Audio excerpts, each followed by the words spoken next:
Tony from Remote AF. Welcome to All the Remote Things. Today we're interviewing Paul Caon, one of our guides. Paul, it'd be great if you'd introduce yourself. Hi, thanks, Tony. Obviously, my name's Paul Caon. I am a RAF guide. Very much came on board as one of the early adopters into this particular kickoff and on its initial journey. I've been in the consulting industry for a long time. I'm working with a few organisations at the moment where there's a real need for something that, like the RAF, to help inform some of their decisions and the way the organisations get shaped. So it's a very topical, framework, if we call it a framework, that really I know because I've actually used it. It's just highly beneficial, and it's not just from a remote perspective, it's for any organizations in any team. So from that perspective, I'm really excited to be part of this and to be so early on in the journey. But yeah, that's pretty much it from my perspective. That's brilliant, yeah. And so on this episode of All the Remote Things, it's about not only talking to you about the framework, but getting people to know you as well, Paul. So that's fantastic. I just want to pick you up on that a little bit because I heard you're already using it and you're in organisations. So I think one of the things that people ask us a lot about is, why would we choose this RAF framework or pattern over other options that are out there, right? And I think I can tell them that, but I really like it when the guides yourself who are on the ground using this a lot more than what I am. Why are you choosing to use that particular variant? Yeah, look, that is a really, really good question because you could look to various other models and frameworks and lines of thought and some of the current thinking out there. There are a few things, I guess, that I really like about the framework. One, from my perspective, it is really intuitive, so it's relatively easy to use. It is modular as well, so you don't. In some aspects, yes, it makes sense that you need to do some things in certain orders, but the beauty of it, from what I've seen, you actually take any module or component of the framework and apply it where it makes sense. And I'll give you an example. There's one very, I call, simple part of the framework, which is the story me, where we talk about people and allow teams to get to know each other. And I've used that particular part of the framework, and I've used that across a couple of teams within some of the organizations I've been in. And it is such a great tool, a relatively easy tool. It gets people engaged. So you're able to pick what you think might work or what feels right, as opposed to almost going, okay, we have to start here, we have to move to the next step before we can complete it. So the ability to actually pick the modules that make sense in some circumstances is one of the key things from my perspective as to why I refer to RAF or utilize RAF. There's a couple of other things as well. So I find it, I don't know if it's the right word, it's non-invasive. So it doesn't, you're not going to damage anything by utilizing it. I'll give you an example. I've used it across, particularly around the team launches with some new teams. So it's been really great to kick off teams and use that actual team launch, but also into some teams that have been around for 6 to 8 months. And it's not really invasive. You can run the exercises. They're really beneficial. They're really welcomed by the teams because it starts to, I guess, put in shape a bit of form around some of the things that they've probably, I don't know, they've spoken about, they haven't really captured. It's not necessarily somewhere that they can refer to. And it's not invasive to the team. It doesn't disrupt things. It doesn't turn things. And there's been a good case where one of those teams had a capability maturity model assessment done on them, and they felt that quite invasive, and it turned up a lot of questioning and people being off-put by it. But using something such as the RAF framework in there to do something like a team launch and talk about the team agreement and how we work and etc. along those lines, it is a very gentle way of forming a team in that instance. And so from my perspective, that is one of the key benefits from it. And the other part is, I know it is remote and a lot of the focus is on remote, but I've always said this, even pre-remote working to where we are today, you can use it in any particular environment. It is so beneficial. I kind of imagine even if we weren't remote, we're all still back in the office, I'd still be using elements of this framework because it just fits, it just works, it's adaptable. And that's really why I like it. I enjoy using it. And also the fact that it's easy for the people that, as part of me being a guide, I am a guide. The key sense in what I always tell them is I'm literally a guide. I'm here to start you on the journey and support you, but you're going to take this, you're going to own it. And that's the part for me as well. That is something that people can start to adopt, can take on board. And as teams pick it up, they can start to run elements of it themselves. So you really acting as a guide in that sense. I don't always have to be there. I don't always have to be facilitating it. They start to take ownership of elements of it. Yeah, that's brilliant. So listening to what you're saying there, and I heard you said that you got some good feedback to the team. What's the acceptance factor, or how is it when you actually say that you're going to start using remote AF with these teams? What's the experience been with that? Yeah, look, obviously there's always that sense of one, what is this? There's that sense of remote. Oh, okay, it makes sense because we are remote now. I mean, particularly obviously based here in Melbourne, Victoria, we've been remote for an awful long time, and we've been thrust into it. So a lot of teams and people have struggled with the fact that some organisations haven't changed the way they work and operate to recognise the fact that we are now working remotely, and those old operating models or ways of working when we're all co-located together don't always transition over. You have to really take stock and change a few things. So the fact that they see even that word remote is always something that's gone, okay, yeah, this is really good because I'm struggling with being, and as we all know, there are multitude of personalities and types of people in there. So they've all got different experiences with it.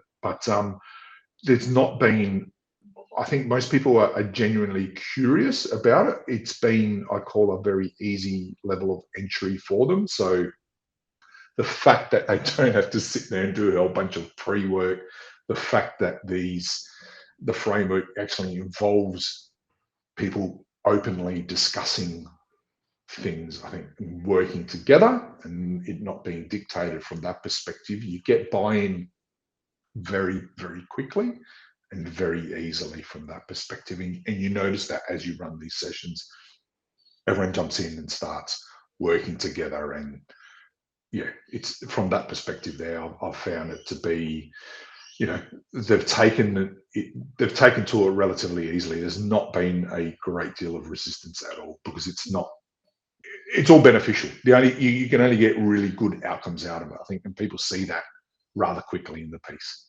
Yeah, that's good, because I think one of the conversations I have with people on it, Paul, is that they quite often go, "Well, these exercises are really simple. Are they going to get us the result?" And my answer to it is, we've worked really hard to make them simple so they're easily absorbed. What's your thoughts on that? Yeah, absolutely. Look, I'd admit, even myself, I mean, I've predominantly focused pretty much around team launches at the moment. So that's been my focus. And looking at those elements, I go, some of them are simple and you almost feel like you're, I don't know, you're covering things that maybe people have already discussed and they are that simple from that perspective. But when you actually run the exercises, people go, yeah, actually, this is really beneficial. This has always been implied, but we've never come and spoken about it together. We've never captured it. And I think to that point as well, Tony, it is the sum of its parts. So when you actually pull it all together and you take a step back and you look at what you've discussed and, areas it actually does throw up, from my perspective, why they may seem simple, when you pull it together, it does throw up areas that invariably you have to, I find most of the time, probably deep dive down into and think a bit more, particularly around, how do we pull work into our team? What do we do with the work, etc. along those lines? There's a lot of these things that are implied or things that are assumed that the team understands as a whole. But when you start talking about them, all of a sudden you get to realize, hang on a moment, we really need to focus on these. And I've seen some instant success with some elements of it, even to that point from a team launch. There have been some elements of it where we've gone through an exercise we've broken them into probably 3 half days or what have you, and they've immediately left that half day session and gone and made changes that have had immediate impacts to them. So it really ultra super beneficial. Once again, it was something that even my perspective into this team that had been together for 6 to 8 months was like, I'm sure you guys have covered this before or spoken about it. And they're like, oh no, thank God we've actually spoken about this, because we've all been thinking about it, but we've never actually covered it off, as we've been so busy delivering value to our customers and not thinking so much about us as a team. That's brilliant. I think I'll take a little bit of a right turn now, and I just want to talk about the guide thing a little bit more. Because that's the other thing that we get asked a lot about. And, I can put a lot of information out there on the wire about what guides are, but I prefer that it comes from the guides themselves. So hence why we're doing this series of interviews, right? So I guess you've become a guide for RAF. And it'd be good to understand what a guide is from your perspective. I heard you touch on it before, but it'd be really great to hear from your perspective what it means to be a RAF guide. Yeah, absolutely. Look, it is. I'm actually. I've got to admit, when I first started, I pondered that term guide, and I thought, oh, why are they referring to it as a guide as opposed to anything else? Wasn't trying to deviate from using coach, etc., along those lines. But the reality is guide is really, that word is really, really key. Because I think from my perspective, it sets a couple of things in context very early on. My view of what a guide is, it is that guide. You're almost that Sherpa, right? You are helping people on that journey. You are guiding them, not down a particular path, but potentially on a journey, whatever path they may choose. And the fact is, you are there to guide them, to help them understand, to help them grow. But ultimately, you're not embedded there 24/7, particularly in a team or within an organization.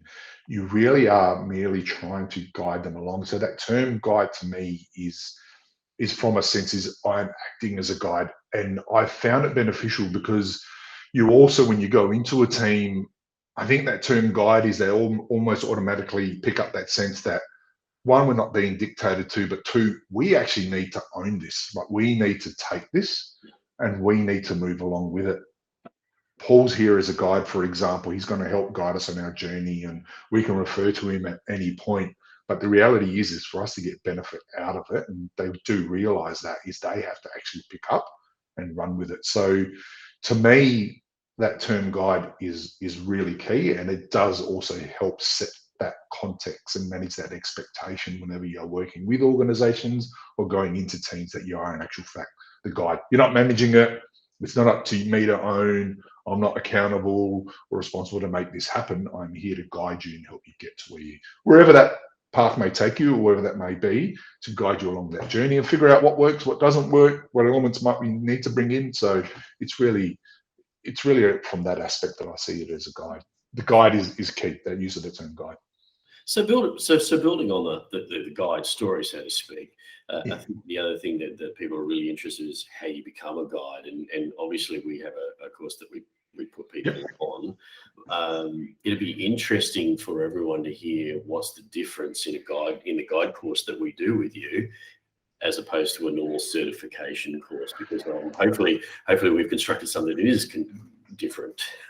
Yeah, look, no, it is. A couple of interesting things. When I actually jumped onto the guide course, it was a super busy, crazy period for me from an actual my day job perspective. And I remember it was almost the sense of, oh gosh, how do I fit this in, and how taxing is it going to be from my perspective, just mentally.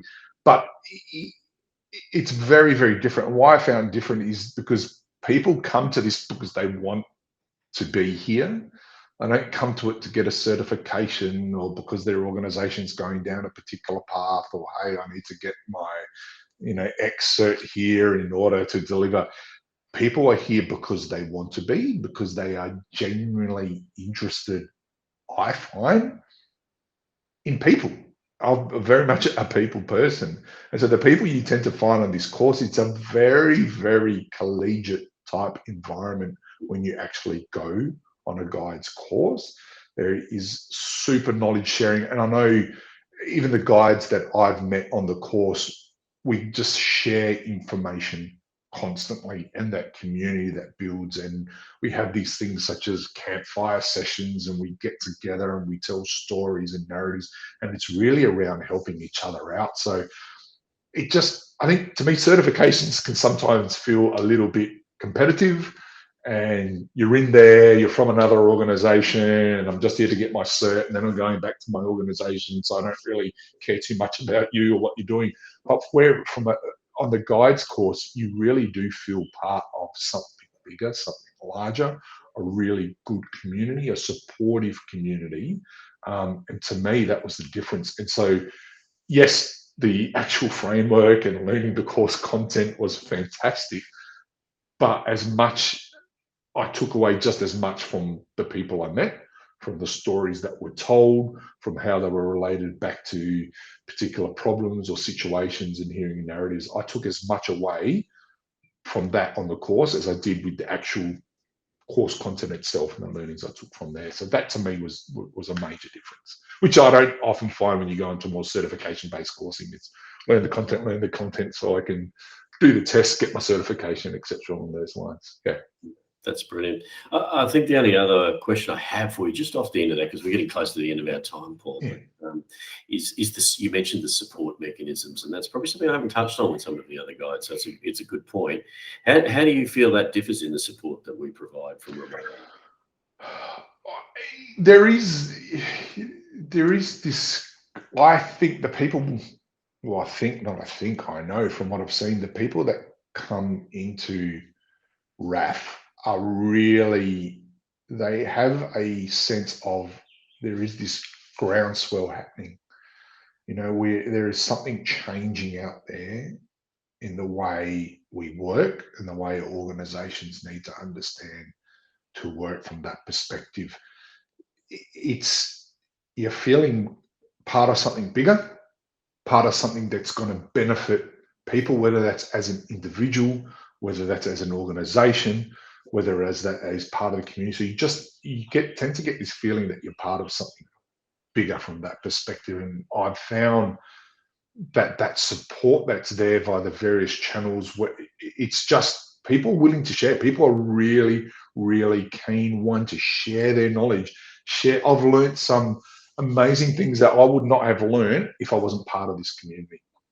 And it's just people bring it and say, hey, look at this, or hey, I've experienced this, or etc. along those lines. So it's just broadened my perspective. It's really allowed me personally to grow. It's allowed me also to bring a lot of that into some of the organizations that I consult into as well. So when they start to hear about these things, or you pick up weak signals around they're potentially coming across some problems, you can bring that into the conversation. So being part of more of a community than anything else is to me what's been great about it. That's fantastic to hear. We've reached the end of our time, Paul, and look, I just want to thank you for taking time out of your busy day, because I know that you've got work to do. That's all right. So I think we'll bring it to an end there. But thank you very much for being part of all the remote things, and I thank you on behalf of all of the viewers as well. Yeah, absolutely. Glad to be here. And if anyone feels free to reach out on any particular channel, I'd love to have a chat. Love to share some stories. And as I said, it's really part of that community. So more power to it. That's great. So if they want to reach out and get hold of you, the last thing there to communicate to them is, how can they get in touch with you, Paul? How can they get in touch with me? Oh, look, do you want me to give my email, my phone? Yeah. Whatever you're comfortable in giving the crowd. Yeah, look, reach out to me. It's pretty simple, paulcaon@gmail.com. Reach out to me there. That's my core email address. We can set up, jump online, share contact details, whatever way. As you know, part of the reason I'm here, I'm always happy for a chat. That's why they've got me here. Love to talk. That's what I do. I talk to people. So yeah, reach out to me via paulcaon@gmail.com if you like. More than happy to share my experiences, or hit me up on LinkedIn, whatever's easiest to find me, either way. Absolutely fantastic. You can also find him on remoteaf.co if you can't find him anywhere else. And Paul, once again, thank you for today. Not a problem. Thanks for having us, Tony. I'm Tony from Remote AF, and thanks for listening to All the Remote Things. And remember, for all things remote, you can find us at remoteaf.co.